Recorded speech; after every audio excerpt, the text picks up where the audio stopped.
Throughout the history of philosophy, there's all kinds of arguments about universals and particulars.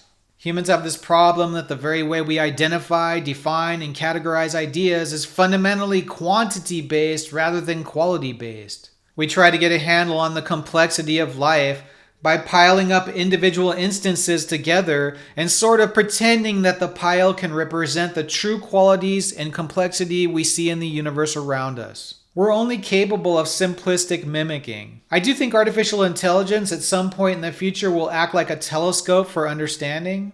It'll give us insight, then we will perform the testing to verify the complex hypotheses it delivers to us. Much of the arguments around existence center around shifting definitions. Are abstractions existent or not? Their essence is emergent after existence, but their essence revolves around that which is existent. That being the case, considering them necessary might be in the cards. Essential and necessary to objective realities, existent and necessary. The reason I say this is abstractions have strong causal power that can be seen in physical objective reality. I really don't see many people talk about the notion that cars, computers, phones, architecture, art, mathematics are all the physical manifestations of emergent abstractions that are used to then manipulate physical reality. Modern day society is a subjective dream that has been compiled through the use of necessary abstraction to gain functionality over nature. It's not enough to say that essence is contingent and non-existent, and the existence of objective reality is all that really is. Objective reality now contains the physical representation of subjective manipulation.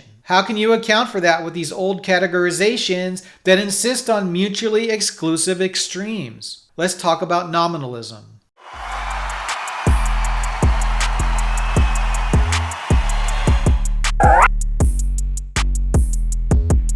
Nominalism is a philosophical position that argues that abstract concepts, general terms, or universals have no independent existence. They are merely names of words that we use to categorize and describe things. In contrast to Platonic realism, which holds that abstract properties like redness or justice exist as real, mind-independent entities, nominalists contend that only particular individual things exist. Consider dogs. A Platonist might say there's some abstract, universal dogness that exists independently and that all individual dogs participate in. A nominalist would say there are only individual dogs, and a dog is just a useful label we've created to group similar things together. So I can actually argue for the correctness of both these points of view. First, a universal dogness exists because all dogs are descended from common ancestors. What we see when we identify a dog by visualization is this past history. But I can also argue for the nominalist perspective, because at what point can we say this is the first dog? The first dog probably had other attributes within it that would branch off and become other animals. This is part of the problem I mentioned in the introduction. It's almost arbitrary when I would draw a circle around some ancient animal and say this is the first dog. But at the moment we can see the difference between a dog and an elephant.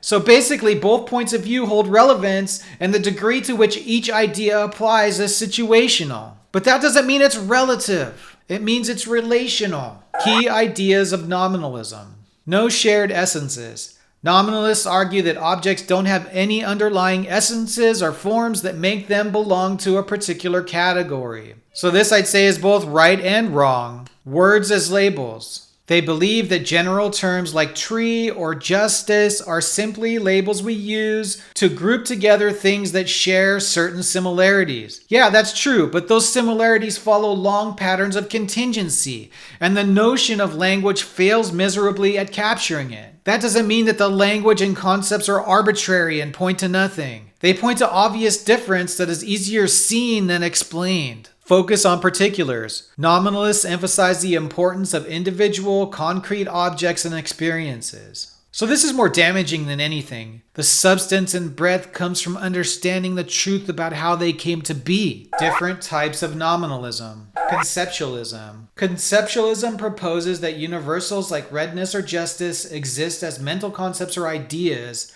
Unlike realism, which claims universals exist independently, Conceptualism argues they are products of human cognition. These mental constructs allow us to categorize and understand objects that share common characteristics. Thus, conceptualism bridges the gap between realism and nominalism, which denies the existence of universals, emphasizing the role of human thought in shaping our understanding of the world. Moderate realism. Moderate realism, also known as immanent realism, posits that universals exist, but only as properties inherent within individual objects. Unlike Platonic realism, which places universals in a separate realm, moderate realism grounds them within the physical world. For example, the property of redness doesn't exist independently, but rather resides within each individual red object. This view avoids the problems of abstract universals while still acknowledging that objects can share common characteristics. Moderate realism is often associated with Aristotelian philosophy, emphasizing the importance of studying individual substances and their inherent properties. So this back and forth understanding universals and particulars is necessary. It's through discussions like these that we understand the intellectual space. I mean, these subjects can't be nailed down perfectly, but the shift is a lot of redefining and recategorizing ideas we already know to become more efficient. But I will say universal humanism is a new package that I'm trying to get to go viral.